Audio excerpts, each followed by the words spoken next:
अस्सलाम वालेकुम स्टूडेंट्स, कैसे हैं आप लोग। आज हमारा 16 लेक्चर है और इसके अंदर हम लोग पढ़ेंगे कॉमन प्रोग्रामिंग एरर्स के बारे में। पीछे हमने सी वाला जो चैप्टर है वो स्टार्ट किया हुआ है। सी के बारे में हमने पढ़ रहे थे कि सी क्या होती है, कौन सी लैंग्वेज है, किसने इसको बनाया है, कब बनाया, क्यों, क्या क्या इसके रूल्स हैं, रेगुलेशंस हैं, बेसिक स्ट्रक्चर हमने इसका पढ़ा। फिर जिसके अंदर ये सॉल्व होती है, यानी कि जिसके अंदर हम ये लैंग्वेज जो है वो करते हैं यानी इंस्टॉल करते हैं, वो कौन सा कंपाइलर यूज़ किया जाता है वो पढ़ा। टर्बो C++ के बारे में, उसके फीचरिंग के बारे में पढ़ा था। आज हमारा जो लेक्चर है वो है कॉमन प्रोग्रामिंग एरर्स के बारे में। ठीक है, प्रोग्रामिंग एरर यानी जब हम लोग प्रोग्राम लिख रहे होते हैं सी के अंदर तो हमारे कुछ एरर्स जो होते हैं वो जनरेट हो जाते हैं। ठीक है, और ये एरर्स जो होते हैं वो डिफरेंट तरह के, यानी कि इन एरर्स के उन्होंने नाम रख दिए हैं। ठीक है, सी के अंदर जो एरर्स जनरेट हो जाते हैं, यानी अगर हम एक स्टेटमेंट लिख रहे हैं, क्योंकि हमने सी जो है वो किसके अकॉर्डिंग करनी है, रूल्स एंड रेगुलेशंस के अकॉर्डिंग करनी है। हम एक भी चीज़ जो है उसके अंदर डॉट भी जो है वो भी अपनी मर्ज़ी से नहीं लगा सकते हैं।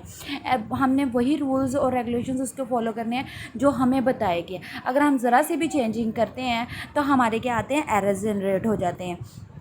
ठीक है, और इन एरर्स की टाइप्स दी गई हैं। ये मोस्ट इंपॉर्टेंट 3 लॉन्ग क्वेश्चन है। ठीक है, और ये शॉर्ट में भी आ जाता है कि सिंटैक्स एरर क्या है, रन टाइम एरर क्या होता है, लॉजिकल एरर क्या होता है, विद एग्जांपल्स। अगर आप इसकी एग्जांपल नहीं देंगे तो आपका तो आपके नंबर मार्क्स कट जाएंगे। द प्रोग्राम में come across errors while writing a computer program. In programming language these errors are called bugs. Computer language में इनको क्या, प्रोग्रामिंग लैंग्वेज में इनको क्या बोलते हैं, बग्स बोलते हैं। ठीक है, and the processing of finding and removing this bugs is called debugging. यहाँ पे से 2 डेफिनेशंस निकल रही हैं, बल्कि 3 निकली हैं, एक प्रोग्रामिंग लैंग्वेज की, एक बग्स की और एक डिबगिंग की। When the C compiler detect an error it display an error message describing the cause of the error. There are 3 types of programming errors. These are syntax error होता है, run time error होता है and logical error होता है, logic error होता है। ठीक है, सिंटैक्स एरर देखें। सिंटैक्स एरर क्या है कि a syntax error occurs when the program violates one और more grammar rules of C language. Violate का क्या मतलब होता है कि हम उसकी पैरवी ना करना, यानी उसके अकॉर्डिंग काम ना करना जो कि उसके रूल्स हैं। ठीक है, कहते हैं कि सिंटैक्स एरर कब जनरेट होता है, जब हम सी लैंग्वेज के रूल्स को फॉलो नहीं करते हैं।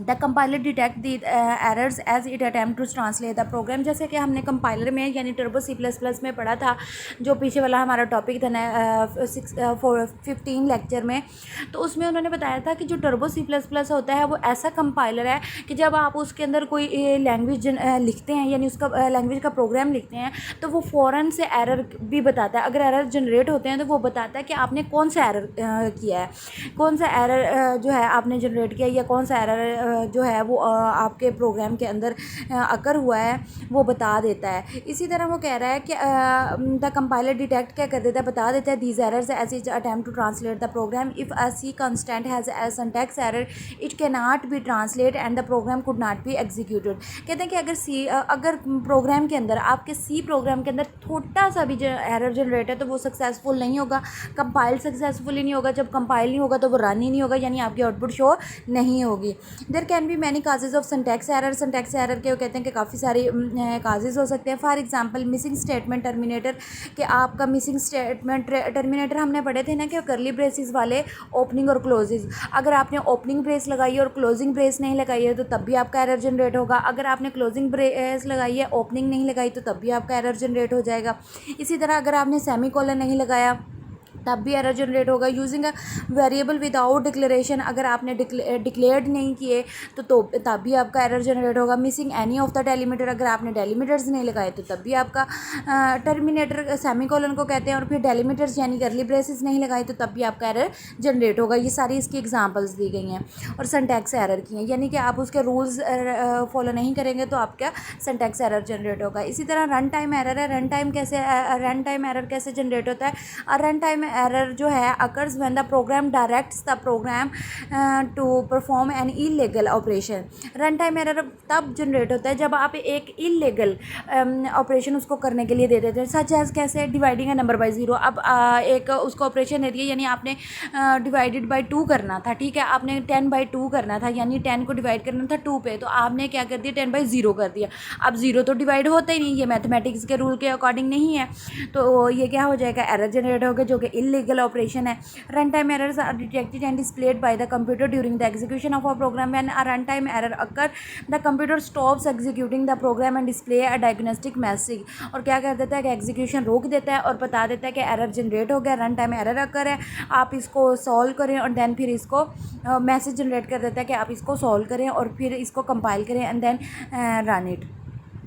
आगे लॉजिकल एरर। लॉजिकल एरर किस तरह के होते हैं? Logical errors occur when a program follows a faulty algorithm. Faulty algorithm क्या होते हैं? The compiler can not detect logical errors. जो एक लॉजिकल एरर होता है वो सबसे टफेस्ट एरर है।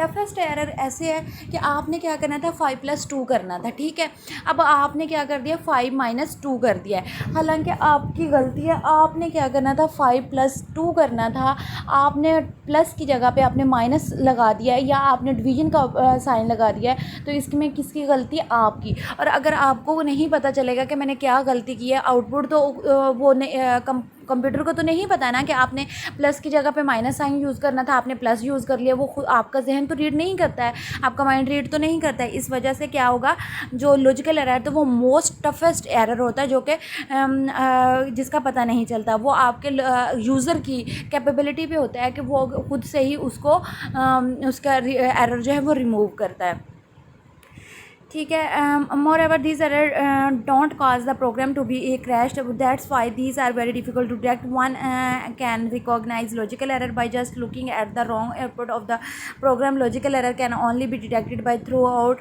Testing of the program. आगे जनाब प्रोग्रामिंग लैंग्वेजेस दी गई हैं कि कौन कौन सी कंप्यूटर की लैंग्वेजेस हैं, यानी प्रोग्रामिंग किन किन के अंदर जो है प्रोग्रामिंग लिखी जा सकती है, यूज़र्स कौन सी लैंग्वेजेस को यूज़ कर सकता है। डिफरेंट कंप्यूटर की जो फॉर्म है, कंप्यूटर जो सब्जेक्ट है, इसकी डिफरेंट तरह की लैंग्वेजेस हैं और हर लैंग्वेज के अपने रूल्स हैं, अपने रेगुलेशंस हैं, उन्हीं रूल्स को फॉलो करते हुए हमें प्रोग्राम राइट करना पड़ता है। Programming language are use to write computer program. There are two broad categorized of programming language. low level programming languages होते हैं, high level programming language. We discuss them briefly to have an overview of both low level language and high level languages.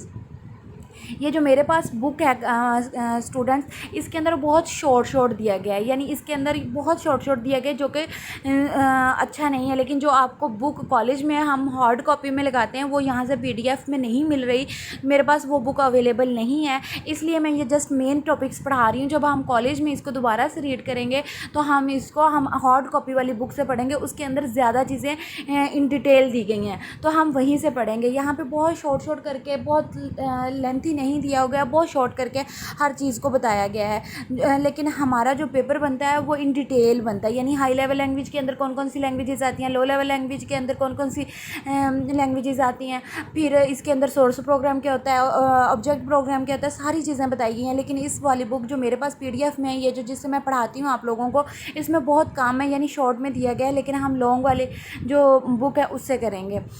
Low level languages क्या होती हैं? Low level languages are divided into 2 broad categories, machine language and assembly language, ठीक है।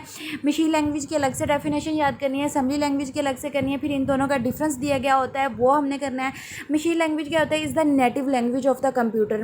Native language का क्या मतलब है? जो कि डायरेक्टली अंडरस्टैंड होती है by the computer. The computer does not need any translator to trans this language. Programs written in another language must be converted to machine language so that the computer can understand them. Every machine language instructions consist of strings of binary zeros and one, as it is very difficult for human beings to remember long sequences of zeros and ones. Therefore, writing programs in machine language are very difficult and error prone. So it was thought to replace the long sequences of zeros and ones in machine language with English like word. The idea provided the basis for the development of assembly language. In assembly language में क्या होता है कि machine language instructions long sequence of zeros and ones are replaced with English like words known as mnemonics. M जो है वो इसके अंदर स्टिल होगा। एंड असेंबलर जो होता है language translator for assembly language program is use to translate an assembly language program into machine language. ठीक है, high level low level language की कितनी मेन कैटेगरीज हैं? असेंबली लैंग्वेज होती है एंड मशीन लैंग्वेज होती है। मशीन लैंग्वेज ऐसी लैंग्वेज है जो कि कंप्यूटर डायरेक्टली अंडरस्टैंड कर लेता है, जिसके लिए कोई भी हमें ट्रांसलेटर की ज़रूरत नहीं होती है। जस्ट हम क्या करते हैं, हम प्रोग्राम राइट करते हैं और वो जो मशीन लैंग्वेज का प्रोग्राम होता है वो किस फॉर्म में होता है? ज़ीरो और वंस की फॉर्म में। ठीक है, क्योंकि कंप्यूटर जो है वो कौन सी लैंग्वेज समझता है? Binary language. और बाइनरी लैंग्वेज किस फॉर्म में होती है? ज़ीरो और वन की फॉर्म में। इसलिए मशीन लैंग्वेज जो है वो कौन सी फॉर्म अंडरस्टैंड करती है? ज़ीरो और वंस की। और कंप्यूटर जो है वो डायरेक्टली अंडरस्टैंड कर लेता है किसको? मशीन लैंग्वेज को। और मशीन लैंग्वेज के लिए हमें कोई भी ट्रांसलेटर यूज़ नहीं करना पड़ता। लेकिन इसकी जो दूसरी फॉर्म है लो लेवल लैंग्वेज की, दूसरी जो फॉर्म है कैटेगरी है असेंबली लैंग्वेज। असेंबली लैंग्वेज ऐसी लैंग्वेज है जिसके अंदर इंग्लिश लाइक वर्ड्स यूज़ होते हैं। ठीक है, इंग्लिश लाइक वर्ड्स यानी निमोनिक्स। ठीक है, इंग्लिश लाइक वर्ड्स यानी जैसे फॉर, इंट, ये वाले वर्ड्स यूज़ होते हैं। ये ऐसी लैंग्वेज है जिसके लिए ट्रांसलेटर यूज़ किया जाता है। ट्रांसलेटर क्या करता है? कम्युनिकेट करता है किसके दरमियान में? यूज़र और कंप्यूटर के दरमियान में कम्युनिकेशन का काम करता है। ठीक है, असेंबली लैंग्वेज के लिए हमें कौन सा ट्रांसलेटर यूज़ करना पड़ता है? असेंबलर का। लेकिन मशीन लैंग्वेज के लिए हमें कोई भी ट्रांसलेटर यूज़ नहीं करना पड़ता है। आगे high level language. High level language whose instructions resembles the English language are called high level language. Every high level language defines a set of rules for writing programs called syntax of the language. Her high level language क्या कहलाती है कि वो कहते हैं कि programme right करने के लिए एक सिंटैक्स जनरेट करती है, उसी सिंटैक्स के अकॉर्डिंग हमने सी भी जो है वो भी क्या है? हाई लेवल लैंग्वेज है। Every instructions in the high level language must confirm to its syntax. If there is a syntax error in the program it is reported by the language translator, compiler और interpreter. The program does not translate into machine language unless the error is removed. कहते हैं कि जब हमें ज़रूरत translators use किए जाते हैं, कंपाइलर और इंटरप्रेटर और असेंबलर, तीन तरह के जो है कंपाइलर्स यूज़ किए जाते हैं, ट्रांसलेटर्स यूज़ किए जाते हैं। कॉमन हाई लेवल लैंग्वेज कौन कौन सी? इंक्लूड सी हम पढ़ रहे हैं, C++ हम थर्ड ईयर में पढ़ेंगे, Java, Pascal, Fortran, BASIC and COBOL, ETC। Although each of these languages was design for a specific purpose. हर एक जो लैंग्वेज है वो कह रहे हैं कि डिफरेंट पर्पज़ के लिए बनाई गई है। कोई किसी लैंग्वेज जो है वो दूसरे के साथ मैचअप नहीं है, यानी एक लैंग्वेज दूसरे का अल्टरनेट नहीं है। लेकिन एक लैंग्वेज दूसरे मतलब मिलती जुलती हैं, लेकिन मकासद इन सब के क्या हैं? डिफरेंट है।